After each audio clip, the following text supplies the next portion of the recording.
கிறிஸ்துவுக்குள் பிரியமானவர்களே, எபிரேயர் 5ஆம் அதிகாரத்தின் தியான பகுதிக்காக உங்களை அன்புடன் அழைக்கிறேன். ஒவ்வொரு அதிகாரத்திலும் ஒரு தலைப்பின் கீழாக நாம் தியானித்துக் கொண்டிருக்கிறோம் என்பதை நீங்கள் ஆழமாக கவனித்து பார்க்க வேண்டும். அந்த அதிகாரங்களிலே சொல்லப்பட்டிருக்கிற ஒவ்வொரு நபரை காட்டிலும் இயேசு கிறிஸ்துவானவர் மேலானவர், மேன்மையானவர் என்பதை அவர் ஸ்தாபித்து எழுதுகிறதை பார்க்கிறோம். 4ஆம் அதிகாரத்திலே தேவனுடைய இளைப்பாறுதல், சாபத் என்ற அந்த இளைப்பாறுதல், தேவனின் ரெஸ்ட் என்கிற அந்த இளைப்பாறுதல் கிறிஸ்துவை காட்டிலும் மேலானது அல்ல. அந்த சாபத் ரெஸ்டை காட்டிலும், இளைப்பாறுதலை காட்டிலும் கிறிஸ்துவே மேலானவர் என்பதை நிரூபிப்பதாக காணப்படுகிறது. 5ஆம் அதிகாரத்திலே நாம் பார்க்கும்போது, இந்த உலகத்திலே இருக்கிற எந்த ஆசாரியனானாலும் கிறிஸ்துவுக்கு மேம்பட்டவன் அல்ல, கிறிஸ்துவே மகா பிரதான ஆசாரியராய் இருக்கிறார் என்று வாதிட்டு எழுதக்கூடிய காரியங்களைத்தான் நாம் 5ஆம் அதிகாரத்திலே பார்க்கிறோம். மகா பிரதான ஆசாரியர் என்று சொல்லி 4ஆம் அதிகாரத்தின் பின் பக்கத்திலேயே சொல்லி கொண்டு வர ஆரம்பித்து விடுகிறார். 5ஆம் அதிகாரத்தில் இந்த பிரதான ஆசாரியன் யார், எப்படிப்பட்ட வேலைகளை செய்ய வேண்டும், அந்த பிரதான ஆசாரியன் என்ற சொல்லுக்கான விளக்க உரை என்ன, நாம் அந்த பிரதான ஆசாரியனோடு இணைந்து எப்படி பயணிக்க வேண்டும், அந்த பிரதான ஆசாரியரை நாம் தொடர்ந்து கொள்வதனாலே நமக்கு என்ன நன்மைகள் உண்டாகும் என்ற விதத்திலே அவர் பவுல் எழுதுகிறார். இன்னும் கொஞ்சம் ஆழமாக சென்று யூதர்கள் இவைகளெல்லாம் கேள்விப்பட்டிருந்தவர்களாகவும் கை கொள்ளுகிறவர்களாகவும் தியானிக்கிறவர்களாகவும் மோசையின் பஞ்சாமங்களின்படி நடக்கிறவர்களாக இருந்தாலும் அவர்கள் மனதளவிலே உணர்வற்றவர்களாய் இருந்தார்கள் என்பதை பவுல் இங்கே சித்தரிக்கிறார். அன்றியும் என்று தொடங்குவதிலிருந்து பார்க்கும்போது ஓய்வு நாள் மாத்திரமல்ல, பிரதான ஆசாரியரும் இவர்தான். அன்றையும் மனுஷகுமாரில் தெரிந்து கொள்ளப்பட்ட எந்த பிரதான ஆசாரியனும் பாவங்களுக்காக காணிக்கைகளையும் பலிகளையும் செலுத்தும்படி மனுஷருக்காக தேவ காரியங்களை பற்றி நியமிக்கப்படுகிறான். இதை நான் 4ஆம் அதிகாரத்திலே உங்களுக்கு சொல்லி இருந்தேன். ஆசாரியன் என்பவன் தேவனிடத்திலிருந்து பெற்றுக்கொண்ட செய்தியை மனிதர்களுக்கும், மனிதர்களிடத்தில் இருக்கக்கூடிய அறியாமை புரியாமைகளை, அவருடைய அக்கிரமங்களை, பாவங்களை, பயங்களை, மன்னிப்பை தேவனுக்கும் தெளிப்படுத்துகிறவர்களாக காணப்படுகிறார்கள். அதைத்தான் இங்கே நாம் டெஃபினேஷனாக பார்க்கிறோம், விளக்க உரையாக பார்க்கிறோம். மனுஷருக்காக தேவ காரியங்களை பற்றி சொல்லுவதற்கு நியமிக்கப்பட்டிருக்கிறான். அந்த பிரதான ஆசாரியன் மனிதன்தான், அவனுக்குள்ளாகவும் பாவம் இருக்கிறது. தானும் பலவீனம் உள்ளவனானபடியால் அவன் பிரதான ஆசாரியராய் இருந்தாலும் கூட அவனும் பல வேளைகளிலே தேவ சித்தத்துக்கு விரோதமாய் செயல்படுகிறவனாக காணப்படுகிறான். ஆதலால் அவனுடைய பலவீனங்களை, அவன் அந்த நெறி தப்பி போன காரியங்களுக்காக பலி செலுத்த வேண்டியவனாய் இருக்கிறான். அவனே தனக்காக பலி செலுத்தி பாவ மன்னிப்பை பெற்றுக்கொள்வது போல நெறி தப்பி போனவர்களுக்கு மனமிறங்கத்தக்கவனாய் இருக்கிறான். அதாவது தானும் தேவனிடத்திலிருந்து மன்னிப்பை பெற்றுக்கொள்கிறான், பிறரை மன்னிப்பதற்கு மனப்பக்குவம் உடையவனாக காணப்படுகிறான், தேவ மன்னிப்பை பிரசங்கிக்கிறவனாக காணப்படுகிறான். அநேக வேளைகளிலே இன்றைய காலத்து பிரசங்கிமார்கள் தங்களை நீதிமான்களாகவும் தனது ஆடியன்ஸ், தனது செய்தியை கேட்டுக்கொண்டிருப்பவர்களெல்லாம் பாவிகளை போல சித்தரித்து பேசுவார்கள். இது தவறான ஒரு காரியம். பிரதான ஆசாரனாய் இருந்தாலும் கூட அவன் அந்த பணியை செய்கிறவனாய் இருந்தாலும் கூட அவன் தனது பாவங்களுக்காக பரிகார பலியை, மன்னிப்பை தேவனிடத்திலிருந்து பெற்றுக்கொள்ள வேண்டும். சகோதரர்களிலே நானும் ஒருவன் என்பதை அவன் அடையாளப்படுத்தி கொள்ள வேண்டும் என்பதை தேவன் விரும்புகிறார். அதாவது டெஃபினிஷன் பார்த்தோம். இப்போ பிரதான ஆசாரனுடைய லிமிட்டேஷன், அவனுக்குள்ளாக இருக்கிற வரையறைகளை பார்க்கிறோம். He has to forgive others, அவன் பிறரையும் மன்னிக்க வேண்டும், பிறனுக்கு மன்னிப்பு உண்டாகத்தக்கதாக இறங்க வேண்டும், நியாயம் தீர்ப்பதற்கு என்று இங்கே சொல்லப்படவில்லை. 4ஆம் வசனம், ஆரோனை போல தேவனால் அழைக்கப்பட்டாலே ஒழிய ஒருவனும் இந்த கனமான ஊழியத்திற்கு தானாக ஏற்படுவதில்லை. எந்த ஒரு மனிதனும் எந்த ஒரு பணிக்கென்று தேவனால் தெரிந்து கொள்ளப்படுகிறான், தேவனால் அழைக்கப்படுகிறான், தேவனால் அப்பாயின்மெண்ட் பண்ணப்படுகிறான் என்று சொல்லிவிட்டு, இந்த கிறிஸ்துவோ ஆரோனுக்கு பின்பாக வந்தவர் அல்ல, ஆரோனுக்கு முன்பாகவே இருந்தார் அல்லவா மெல்கிசேதேக்கு, அவருடைய முறைமையின்படி மகா பிரதான ஆசாரியராய் இருக்கிறார் என்று வாதாடுவதன் மூலமாக ஆரோனை காட்டிலும் பெரியவர் ஆண்டவராகிய இயேசு கிறிஸ்து. ஆரோனின் பணி ஆசாரிய பணி, அவனுடைய அந்த ஆசாரிய பணியை காட்டிலும் மேலான ஆசாரிய பணியை, மகா பிரதான ஆசாரிய பணியை செய்தவர் ஆண்டவராகிய இயேசு கிறிஸ்து என்று சொல்லி, இயேசு கிறிஸ்துவின் ஒவ்வொரு செயலுக்கும் உள்ள அந்த ஹைலைட்டிங், ரொம்ப உயர்ந்த அவர் ஒருவரே தன்னிகரற்றவர் என்று சொல்லுவதற்கு இந்த காரியங்களை எல்லாவற்றையும் இந்த எழுத்தாளர் பயன்படுத்துகிறார். மேலும் அந்தபடியே கிறிஸ்துவும் பிரதான ஆசாரியராய் இருக்கிறதுக்கு தம்மை தாமே உயர்த்தவில்லை. அதாவது ஆரோன் தன்னைத்தானே ஆசாரியனாக தெரிந்து கொள்ளவில்லை, தேவன் தெரிந்து கொண்டார். அதே போல ஆண்டவராகிய இயேசு கிறிஸ்துவை தேவன், பிதாவாகிய தேவன் மகா பிரதான ஆசாரியராக தெரிந்து கொண்டாராம். நீர் என்னுடைய குமாரன், இன்று நான் உன்னை ஜெனிப்பித்தேன் என்று அவரோடே சொன்னவரே அவரை உயர்த்தினார்.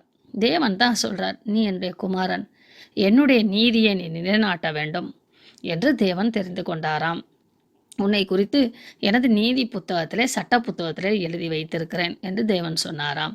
அப்பொழுது இயேசு கிறிஸ்துவானவரும் என்னை குறித்து வேத புத்தகத்தில் எழுதியிருக்கிறதல்லவா, இதோ நான் வருகிறேன் என்று வந்தாராம். அப்படியே வேறொரு இடத்திலும் நீர் மெல்கிசேதேக்கின் முறைமையின்படி என்றென்றைக்கும் ஆசாரியராய் இருக்கிறீர் என்று சொல்லி இருக்கிறார். இந்த வேத புத்தகங்களில் எல்லாவற்றிலும் மனிதனுக்கு தேவன் பல காரியங்களை வெளிப்படுத்தி சொல்லிக் கொடுக்கிற காரியங்களாக அமைகிறது. ஆதியாகமம் 14ஆம் அதிகாரம் 18ஆம் வசனத்திலே நாம் இந்த காரியத்தை வாசித்து பார்க்கிறோம். அதே வேளையிலே எபிரேயர் புத்தகம் 6:20 7:1 22 வரைக்கும் மெல்கிசேதேக்கின் முறைமை என்றால் என்ன என்பதை குறித்து விளக்கப்பாடமாக படிக்கிறோம்.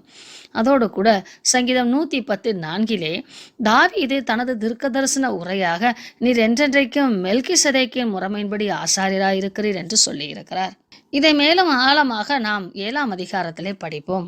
முற்பிதாக்களும் கோத்திர பிதாக்களும் உருவாவதற்கு முன்பே ஆபிரகாம் மெல்கிசேதேக்கை சந்தித்தார் என்றும், ஆபிரகாம் ஒரு ஈசாக்கை பெற்று எடுப்பதற்கு முன்பாகவே மெல்கிசேதேக்குக்கு அவர் தசமபாகம் கொடுத்தார் என்றும், மெல்கிசேதேக்கு இவருக்கு அப்பமும் திராட்சரசமும் கொடுத்து ஆசீர்வதித்தார் என்றும் பார்க்கிறோம். அதன் பின்புதான் ஈசாக்கு, யாக்கோப்பு என்ற முற்பிதாக்களும் கோத்திர பிதாக்களும் பிறக்கிறார்கள். இந்த முறைமைகளை பிற்காலங்களிலே கிறிஸ்து தனது சரீரத்திலே நிறைவேற்ற இருப்பதினாலே இஸ்ரவேல் ஜனங்கள் புரிந்து கொள்ள வேண்டும் என்பதற்காக அவர்களுக்கு முன் அடையாளமாக பஸ்காவை அனுசரிக்கும்படியாக வலியுறுத்துகிறார். அதை அனுசரிக்க வேண்டிய முறைகளும் பலிகளும் பலியிடுகிறவர்களும் எப்படிப்பட்டவர்களாய் இருக்க வேண்டும் என்று சொல்லி சட்டத்திட்டங்களை எழுதி கொடுக்கிறார். இது வனாந்தரத்திலே அவர் செய்கிறார். இது ஒரு தனி கிளாஸு, ஒரு எக்ஸ்போசருக்கு கூட்டிகிட்டு போய் அங்கே வச்சு கிளாஸ் எடுக்கிற மாதிரி இஸ்ரவேல் ஜனங்களை எல்லா பொது மக்களிலிருந்தும் விலக்கி பிரித்து எடுத்து வனாந்தரத்திலே கொண்டு வந்து தனது நோக்கம் இன்னதென்றும் மனிதர்கள் எப்படி விடுவிக்கப்பட வேண்டும் என்பதையும் தேவன் மோசேயின் மூலமாக ஒரு விளக்கப்பாடமாக வனாந்தரத்தில் இஸ்ரவேல் ஜனங்களுக்கு கற்றுக் கொடுத்தார். ஆதலால் இந்த முறைமைகளினாலே கிறிஸ்து இவைகளை கைப்பற்றினார் என்று அல்ல, கிறிஸ்து இவைகளை செய்ய வேண்டியதாய் இருப்பதினாலே முறைகள் கற்றுக் கொடுக்கப்பட்டது. கிறிஸ்துவ மாம்சத்தில் இருந்த நாட்களில் தம்மை மரணத்திலிருந்து ரட்சிக்க வல்லமை உள்ளவரை நோக்கி பலத்த சத்தத்தோடும் கண்ணீரோடும் விண்ணப்பம் பண்ணி வேண்டுதல் செய்து தமக்கு உண்டான பயபக்தி நிமித்தம் கேட்கப்பட்டு Jesus approached God to complete the task. இயேசு கிறிஸ்துவானவர் தேவன் தம்மை அழைத்து விட்டார், தெரிவு செய்து விட்டார், என்னை அப்பாயிண்ட் பண்ணி விட்டார், எனக்கு இந்த பணியை கொடுத்து விட்டார் என்று இல்லாமல் அந்த பணியை செய்து நிறைவேற்றுவதற்காக ஜெபம் என்கிற ஆயுதத்தை கையிலே வைத்திருந்தார். கடவுளோடு நல்ல ஒரு தொடர்பிலே இருந்தார். கண்ணீரோடு விண்ணப்பம் பண்ணி ஜெபித்து ஜெபித்து வேண்டுதல் செய்து இந்த காரியத்தை நான் செய்வது சரியா, நான் யோசிப்பது சரியா, நான் செய்தது சரியா என்று தேவனிடத்திலே ஒப்பு கொடுத்து எனக்கு உம்முடைய உதவி வேண்டும் என்று கேட்டு கீழ்ப்படிந்து பாடுகளை அனுபவித்து கீழ்ப்படிதலை கற்றுக்கொண்டார். கீழ்ப்படிதல் என்பது பாடுகளை அனுபவிப்பது. More than we human beings suffer, Jesus suffered lot. பாடுகள் தேவனுக்கு கீழ்ப்படிதலை நமக்கு கற்றுக் கொடுக்கிறது என்பதை நாம் புரிந்து கொள்ள வேண்டும். கிறிஸ்து தாம் பாடுபடுவதற்கோ கீழ்ப்படிவதற்கோ எந்த தேவையும் இல்லை. அவருக்கென்ற ஒரு சுயலாபமான அங்க காரியங்கள் எதுவுமே இல்லை. பின்பு ஏன் அவர் கிறிஸ்துவுக்கு தேவனுக்கு கீழ்ப்படிந்தார்? பின்பு ஏன் கிறிஸ்து பாடுகளை அனுபவித்தார் என்றால் தேவன் மேலே வைத்திருந்த அன்பு, தேவன் செயல்பட விரும்பிய காரியங்களை என் மூலமாக அவர் செய்ய திட்டமிட்டிருப்பதை நான் ஒப்பு கொடுக்கிறேன் என்கிற அந்த நீதியின் வெளிப்பாட்டை தேவனோடு ஒப்புரவாகி வெளிப்படுத்துவதற்காக தன்னை அர்ப்பணித்த அர்ப்பணிப்பு. அன்பும் அர்ப்பணமும் இணைந்து இருக்கும்போது எந்த காரியத்திலும் தேவனுக்கு நாம் கீழ்ப்படிவோம். தேவனும் பரலோக தேவனும் வெறுமையாய் விடுகிறவர் அல்ல. அவருக்கு முழுமையாய் கீழ்ப்படுகிறவர்களுக்கு உன்னதமான இடத்தை தருவார். இயேசு கிறிஸ்துவானவர் மனித சாயலிலே வந்து முழுமையாய் மனிதன் நிறைவேற்ற வேண்டிய காரியங்களை நிறைவேற்றியதினாலே அவருக்கு மேலான நாமத்தை தேவன் தரிப்பித்தார். 11ஆம் வசனம். இந்த மெல்கிசேதேக்கை பற்றி நாம் விஸ்தாரமாய் இன்னும் விலாவாரியாக பேசலாம்.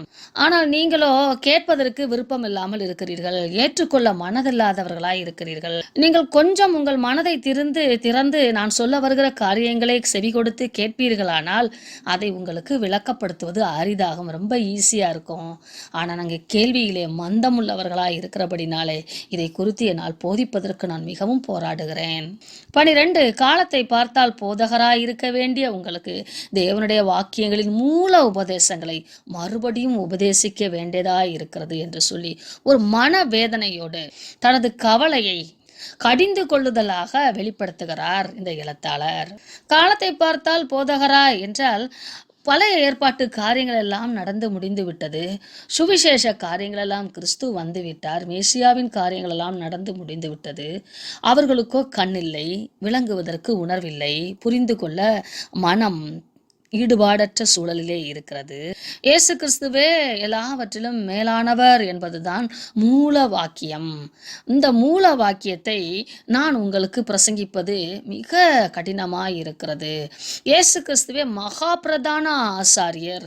பிரதான ஆசாரியரை கண்டு நீங்கள் நடுங்குகிறீர்கள், பயப்படுகிறீர்கள், அந்த பலிக்காக உங்களை ஒப்புக் கொடுக்கிறீர்கள். அவர் சொல்லுவதையெல்லாம் கேட்கிறீர்கள், அவர்கள் போதனைகள் எல்லாம் கேட்கிறீர்கள். ஆனால் அவரை காட்டில் மேலான பிரதான ஆசாரியர் ஒருவர் நமக்காக நியமிக்கப்பட்டிருக்கிறார். அவருடைய சத்தத்தையோ நீங்கள் கேட்க மறுக்கிறீர்களே என்று சொல்லி யூதர்களை பார்த்து அங்கலாய்த்து கடிந்து கொண்டு தமது குமுறலை வெளிப்படுத்துகிறார். மேலோட்டமாக வேதத்தை வாசித்து இந்த இம்மைக்குரிய காரியங்களுக்காக கிறிஸ்துவை சேர்ந்திருக்கிறவர்கள் பாலுண்கிற குழந்தையா இருக்கிறபடினால் நீதியின் வசனத்தில் எங்கே நீதி நிலைநாட்டப்பட வேண்டுமோ அங்கே விலைக்கிரயம் செலுத்தப்பட வேண்டும், சுயம் அங்கே ஒழிக்கப்பட வேண்டும். நீதியை நிலைநாட்டுவது என்பது நாம் மிகவும் சஃபரிங்ஸ், பாடுகளை அனுபவிக்க வேண்டும். தவறு செய்வது என்பது எளிது, ஒரு செகண்ட்ல செய்தரலாம். ஆனா நீதியை நல்லவர்களாக வாழ்வதற்கு பிரயாசப்படுவது என்பது ஒவ்வொரு நாளும் போராட்டம். அதுவும் தேவ சித்தத்துக்கு உட்பட்ட கிரியைகளை செய்வது பலவிதமான போராட்டம். இந்த காரியத்தை பலமான ஆகாரம் என்று சொல்லி பவுல் வர்ணிக்கிறார். தேவ நீதியிலே நாம் வளரவில்லை என்றால் நாம் அநீதியிலே வாழ்கிறோம் என்று அர்த்தம். நீதியின் வசனத்தில் பழக்கமில்லாதவனாய் இருக்கிறான் என்று வேதம் சொல்லுகிறது. பலமான ஆகாரமானது நன்மை தீமை இன்னதென்று, அதாவது தேவனுடைய பார்வையின் நன்மை தீமை இன்னதென்று பயிற்சியினால் பகுத்தறியத்தக்கதாக, பயிற்சி என்பது ஒரு நாள் காரியமல்ல, பல நாட்கள், பல மாதங்கள், பல வருடங்களாக அந்த காரியத்தை நாம் முழுவதுமாக செய்து முடித்தால்தான் அந்த நிறைவான பயிற்சியை நாம் பெற்றுக்கொள்ள முடியும். பயிற்சி என்பது ப்ராசஸ் ஆஃப் ட்ரைனிங். இது ஒரு இந்த ப்ராசஸ் ஆஃப் ட்ரைனிங் தொடர் நிலையிலே நாம் தொடர்ந்து பயணிக்கும் போது அந்த காரியத்தில் மிக லெகுவான செயல்திறன்களை உடையவர்களாக நாம் மாறிவிடுவோம். அந்த சூழலில் இது தவறு இது சரி என்று பகுத்தறியத்தக்க ஒரு முதிர்ச்சி நமக்கு உண்டாகும். அதைத்தான் ஞானேந்திரியங்களை உடையவர்களாகிய பூரண வயது உள்ளவர்களாக மாற்றும். ஞானேந்திரியங்கள், இந்திரியங்கள் என்றால் ஐம்புலன்கள். இந்த ஞான இந்திரியங்கள், அறிவு சார்ந்த இந்த ஐம்புலன்கள், நமது கண், கை, தொடு உணர்வு, செவி உணர்வு, பேச்சு, நுகர்வு, இப்படிப்பட்ட நம்முடைய உணர்வுகள் ஒவ்வொன்றும் ஒன்றாக இணைக்கப்பட்டு அறிவு நிலையிலே வந்து ஒரு புரிதலோடு வந்து தேவன் கிறிஸ்துவை அறிந்து கொள்கிற அந்த அறிவு என்பதுதான் பூரண வயதாக இருக்கும். அதாவது ஆவிக்குரிய முதிர்ச்சி அடைந்த விசுவாசிகள் நன்மை தீமை பிரித்தறியத்தக்கதாக தங்கள் உணர்ச்சிகளுக்கு பயிற்சி அளித்திருப்பார்கள். கண் எல்லாவற்றையும் பார்க்க கூடாதபடிக்கு அவர்கள் கடிவாளம் போட்டிருப்பார்கள். இந்த உலகத்திலே எத்தனையோ சொற்கள் இருக்கலாம், ஆனால் நல்ல சொற்கள் எவைகள் என்பதை உணர்ந்து அவைகளை மட்டும் பேசுகிறவர்களாய் காணப்படுவார்கள். இப்படி தங்களுடைய உணர்வுகளையும் உணர்வு சார்ந்த சரீர அவயங்களையும் பயிற்சி கொடுத்து வைத்திருப்பார்கள். இதுதான் தேவனுக்கு கீழ்ப்படிந்திருக்கிற கீழ்ப்படிதல். அவர்கள் எப்பொழுதும் தேவ நீதியை நிலைநாட்டப்படுவதற்கு முயற்சி செய்கிறவர்களாய் இருக்கிறார்கள். நீதியை நேசிக்கவும் அக்கிரமத்தை வெறுக்கவும் கற்றுக்கொண்டிருக்கிறார்கள் என்று அர்த்தம். இப்படி தங்கள் உள்ளத்தை அவர்கள் புதுப்பித்து கொண்ட பின்னர் தேவனுடைய கண்ணோட்டத்தில் அவருடைய காரியங்களை பார்க்க பழகி அதன் பின்னர் அவர்கள் தேவனுடைய வார்த்தையை என்னும் கடினமான அந்த வேத வசனங்களை பகிர்ந்து ஆராய்ந்து உணர்ந்து உண்ணும் திறனை பெற்று ஆவியிலே வளர்ச்சி அடைந்து கிறிஸ்துவுக்கு ஒப்பாக, கிறிஸ்துவோடு மெர்ஜாகத்தக்கதாக, அவரோடு இணையத்தக்கதாக, அவருடைய சாயலை பிரதிபலிக்கத்தக்கதாக ஒரு மிகப்பெரிய மாற்றத்தை உடையவர்களாக வருபவர்கள்தான் இந்த ஞானேந்திரிய அறிவை உடைய பூரண வயதுள்ளவர்கள் என்று வேதம் சொல்லுகிறது. நாமும் பாலுண்கிறவர்களாய் மேலோட்டமாய் வேதவசனத்தை வாசிக்காமல் தேவ நீதி நம்மிலே நிலைநாட்டப்படுவதற்கு, நம் மூலமாக செய்து முடிக்கப்படுவதற்கு நல்ல நமது சரீரங்களை பயிற்சி கொடுத்து பகுத்து அறிந்து ஞானேந்திரிய வரங்களை உடையவர்களாய் பூரண புருஷர்களாய் வாழ்வதற்கு தேவன் நமக்கு அருள் புரிவாராக. அதற்கு நாம் பிரயாசப்படுவோமாக. ஆமென்.